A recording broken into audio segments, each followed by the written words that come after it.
भोलेनाथ की जय हो, भोलेनाथ की जय हो। तो दोस्तों, आप सुने भोलेनाथ जी की जन्म कथा।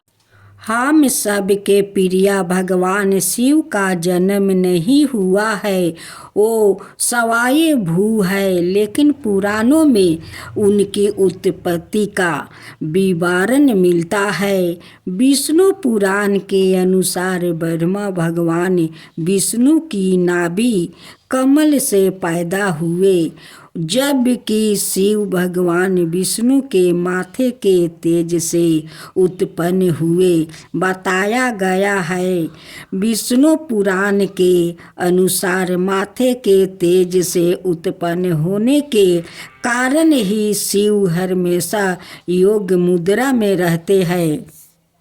श्रीमद् भगवान के अनुसार एक बार जब भगवान विष्णु और ब्रह्मा अहंकार से अभिभूत हो सवाय को श्रेष्ठ मानते हुए लड़ रहे थे, तब एक जलते हुए खंभे से भगवान शिव प्रकट हुए। विष्णु पुराण में वर्णित शिव के जन्म की कहानी सादा भगवान शिव का एकमात्र बल रूप वरण है। इसके अनुसार ब्रह्मा को एक बच्चे की जरूरत थी। उन्होंने इसके लिए तपस्या की, तब अचानक उनकी गोद में रोते हुए बालक शिव प्रकट हुए। ब्राह्मण ने बच्चे से रोने का कारण पूछा तो उसने बड़ी मासूमियत से जवाब दिया कि उसका कोई नाम नहीं है, इसलिए वो रो रहा है। क्या आप जानते हैं भगवान शिव के 10 रुद्र अवतार है।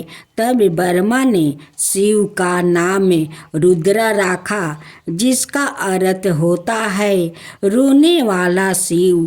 तभी भी चुप नहीं हुआ, इसलिए ब्रह्मा ने उन्हें दूसरा नाम दिया, पर शिव को नाम पसंद नहीं आया और वो फिर भी चुप नहीं हुआ। इस तरह शिव को चुप कराने के लिए ब्रह्मा ने 8 नाम दिया और शिव को 8 नामों से जाने गए।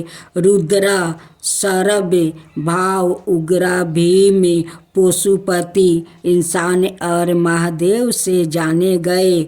शिव पुराण के अनुसार यह नाम पृथ्वी पर लिखे गए।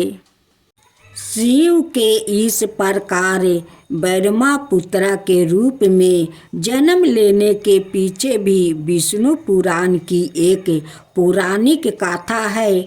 इसके अनुसार जब धरती, आकाश, पाताल समेत पूरा ब्रह्मांड जलमग्न था, तब ब्रह्मा, विष्णु और महेश शिव के सिवा कोई भी देव यह प्राणी नहीं था। तब केवल विष्णु ही जल सतह पर अपने शेष नाग पर लेटे नजर आ रहे थे। तब उनकी नाभि से कमल नल पर ब्रह्मा जी प्रकट हुए। ब्रह्मा विष्णु जब सृष्टि के बंधन में बात कर रहे थे तो शिव जी प्रकट हुए। ब्रह्मा ने उन्हें पहचानने से इनकार कर दिया। तब शिव के रूठ जाने के भय से भगवान विष्णु ने दिव्य सृष्टि प्रदान कर ब्रह्मा को शिव की याद दिलाई। ब्रह्मा को अपनी गलती का एहसास हुआ और शिव से क्षमा मांगते हुए उन्होंने उनसे अपने पुत्र रूप में पैदा होने का आशीर्वाद मांगा। शिव ने ब्रह्मा की प्रार्थना स्वीकार करते हुए उन्हें यह आशीर्वाद प्रदान किया। जब ब्रह्मा ने सृष्टि की रचना शुरू की तो उन्होंने एक बच्चे की जरूरत पड़ी और तब उन्हें भगवान शिव का आशीर्वाद ध्यान आया। तब ब्रह्मा ने तपस्या की और बालक शिव बच्चे के रूप में उनकी गोद में प्रकट हुए। सत्यनारायण भगवान की जय हो। सत्यनारायण भगवान की जय हो। वृद्ध ब्राह्मण बनकर आए सत्यनारायण भगवान उस निर्धन ब्राह्मण को व्रत का सारा विधान बताकर अंतर्ध्यान हो गए। ब्राह्मण मन ही मन सोचने लगा कि जिस व्रत को वृद्ध ब्राह्मण ने करने को कह गाया है मैं उसे जरूर करूँगा। यह निश्चय करने के बाद उस रात में नींद नहीं आई। वो सवेरे उठकर सत्यनारायण भगवान के व्रत का निश्चय किया, भिक्षा के लिए चल गया। उस दिन निर्धन ब्राह्मण को भिक्षा में बहुत धन मिला, जिससे उसने बंधु बांधवों के साथ मिलकर श्री सत्यनारायण भगवान का व्रत संपन्न किया। भगवान सत्यनारायण का व्रत संपन्न करने के बाद वो निर्धन ब्राह्मण सभी दुखों से छुटकारा मिल गया और अनेक प्रकार की संपत्ति से उनकी भंडार भर गया। उसी समय से यह ब्राह्मण हर माह इस व्रत को करने लगा।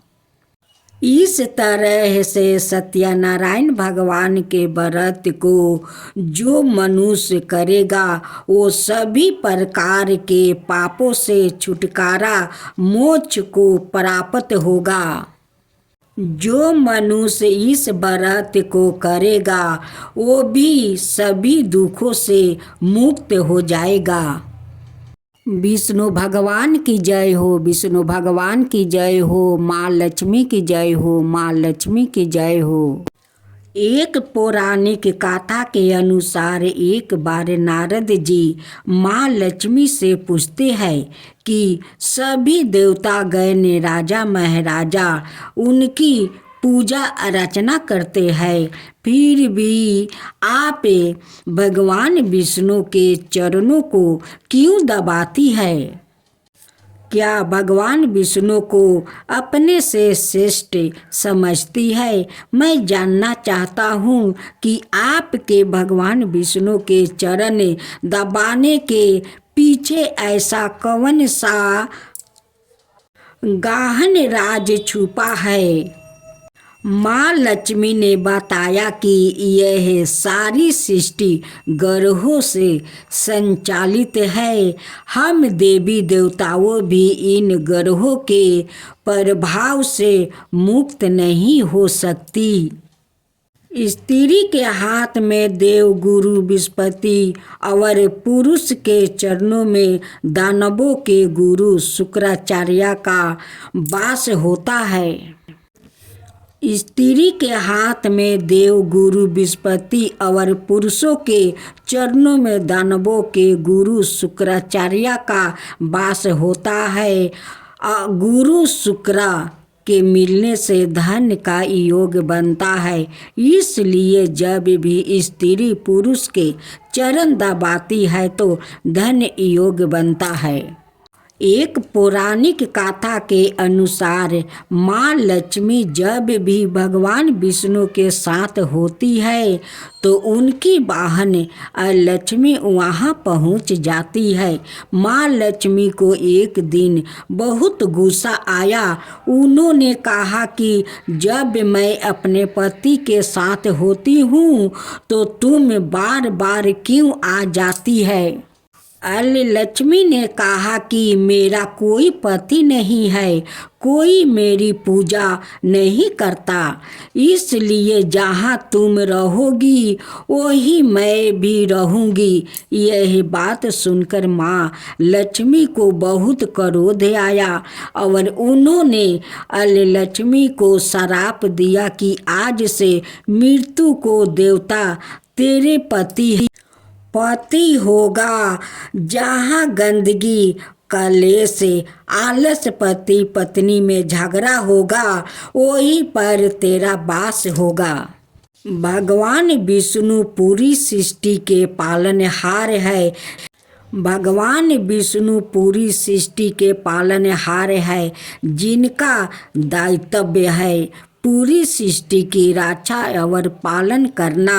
माँ लक्ष्मी विष्णु भगवान के चरणों को दबाकर उन्हें गंदगी से दूर रखती है ताकि लक्ष्मी उनके निकट ना आ सके।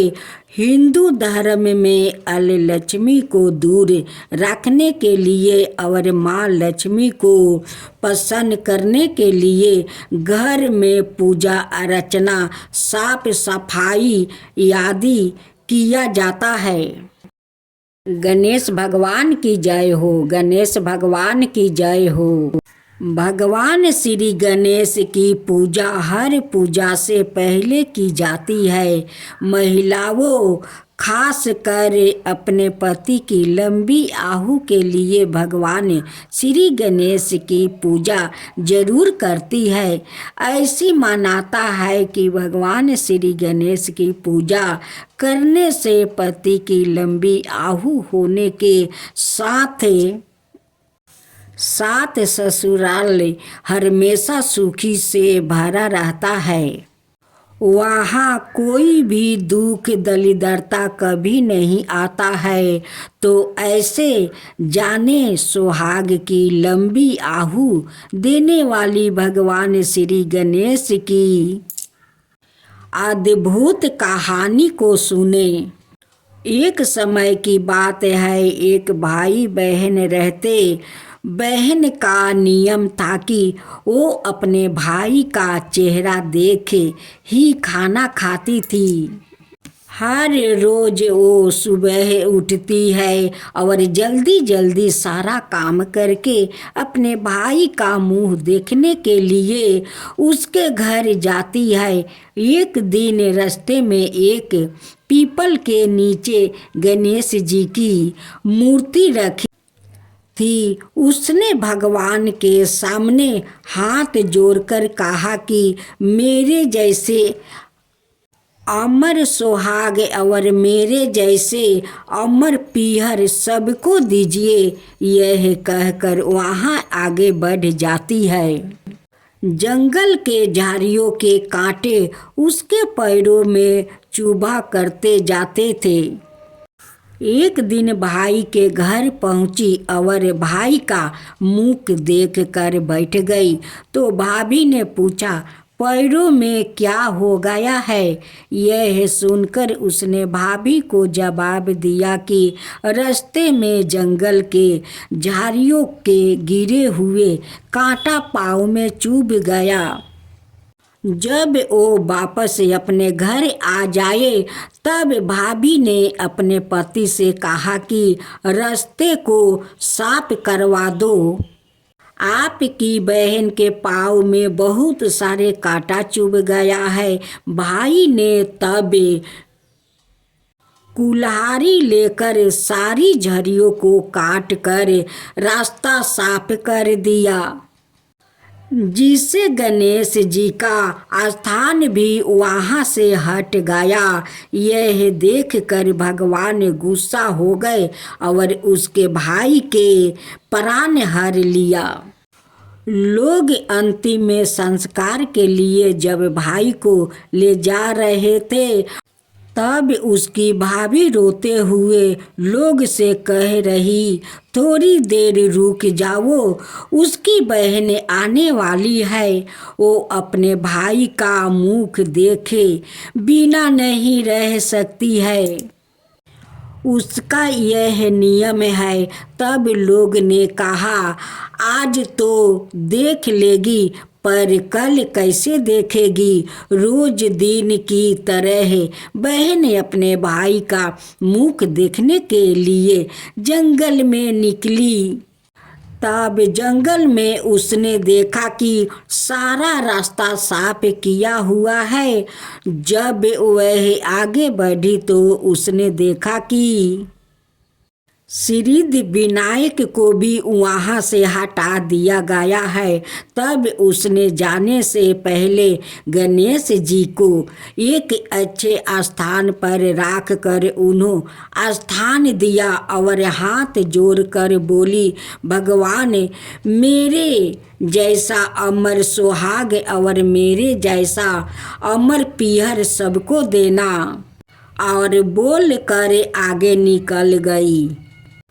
तब भगवान सोचने लगे, अगर इसकी नहीं सुनी तो हमें कौन मानेगा, हमें कौन पूजेगा। तब सिद्धि विनायक ने उसे आवाज दी, बेटी इस खेजड़ी की 7 पत्तियां लेकर जा और इसे कच्चे दूध में मिलाकर भाई का ऊपर छींट मार देना। वो उठ कर बैठ जाएगा। यह सुनकर जब बहन पीछे मुड़ी तो वहाँ कोई नहीं था। फिर वो यह सोचने लगी कि ठीक है। भाभी बैठी रो रही थी और भाई की लाश रखी है। तब उसने उस पतियों को बताया हुए नियम के तहत भाई के ऊपर इस्तेमाल किया। तब भाई उठ कर बैठ गया। भाई बोला, बहन से बोलो मुझे बहुत ही गहरी नींद आ गई थी। तब बहन बोली, यह नींद किसी दुश्मन को भी ना आए। और उसने सारी बात अपने भाई को बता दी। काल भैरव की जय हो, काल भैरव की जय हो। अगहन माह में कृष्णा पक्ष की अष्टमी को भैरव अष्टमी कहा जाता है। शिव पुराण के अनुसार अगहन माह के कृष्णा पक्ष की अष्टमी के दिन ही शिव जी के अंश काल भैरव का जन्म हुआ था। काल भैरव को भगवान शिव का दूसरा रूप कहा जाता है। भैरव अष्टमी के दिन व्रत उपवास पूजा पाठ का विशेष महात्म्य माना जाता है। मान्यताओं के अनुसार काल भैरव की पूजा से घर में नकारात्मक ऊर्जा, जादू टोने, भूत प्रेत आदि का भय नहीं रहता है। आइए जानते हैं काल भैरव की जन्म कथा से जुड़ी कुछ रोचक बातें हैं। पुराणों में काल भैरव के जन्म को लेकर बहुत ही रोचक कथा बताई गई है, जिसके अनुसार एक बार ब्रह्मा जी और विष्णु जी के में इस बात पर बहस छिड़ गई कि कौन सर्वश्रेष्ठ है। दोनों में इस बात को लेकर विवाद होने लगा। विवाद इतना बढ़ गया कि दोनों आपस में युद्ध करने लगे कि कौन श्रेष्ठ है। इसके बाद सभी देवताओं ने वेद से पूछा तो उत्तर आया कि जिनके भीतर चराचर जगत भूत भविष्य और वर्तमान समाया हुआ है, वही सबसे श्रेष्ठ है। अर्थ भगवान शिव ही सर्वश्रेष्ठ है। वेद के मुख से यह बात सुनकर ब्रह्मा जी को बहुत गुस्सा आया और उन्होंने अपने 5वें मुख से शिव के बारे में बहुत भला बुरा कहा, जिससे सुनकर वेद दुखी हो गए। उसी समय एक दिव्या ज्योति के रूप में भगवान रुद्र प्रकट हुए। तब ब्रह्मा ने कहा कि हे रुद्र, तुम मेरे ही सिर से पैदा हुए हो। अधिक रोदन करने के कारण मैंने ही तुम्हारा नाम रुद्र रखा है, इसलिए तुम मेरी सेवा में आ जाओ। ब्रह्मा जी के इस आचरण पर शिव जी को भयानक क्रोध आ गया और उन्होंने भैरव को उत्पन्न करके कहा कि तुम ब्रह्मा पर शासन करो। दिव्या शक्ति संपन्न भैरव ने अपने बाएं हाथ की सबसे छोटी अंगुली के नाखून से शिव के प्रीति अपमानजनक शब्दों कहने वाले ब्रह्मा जी के 5वां सिर को ही काट दिया। बाद में शिव जी के कहने पर भैरव जी काशी प्रस्थान किया, जहाँ ब्रह्मा हत्या से उन्हें मुक्ति मिली। रुद्र ने इन्हें काशी का कोतवाल नियुक्त किया। आज भी यह काशी के कोतवाल के रूप में पूजे जाते हैं। कहा जाता है कि विश्वनाथ के दर्शन काशी के कोतवाल के बिना अधूरे हैं।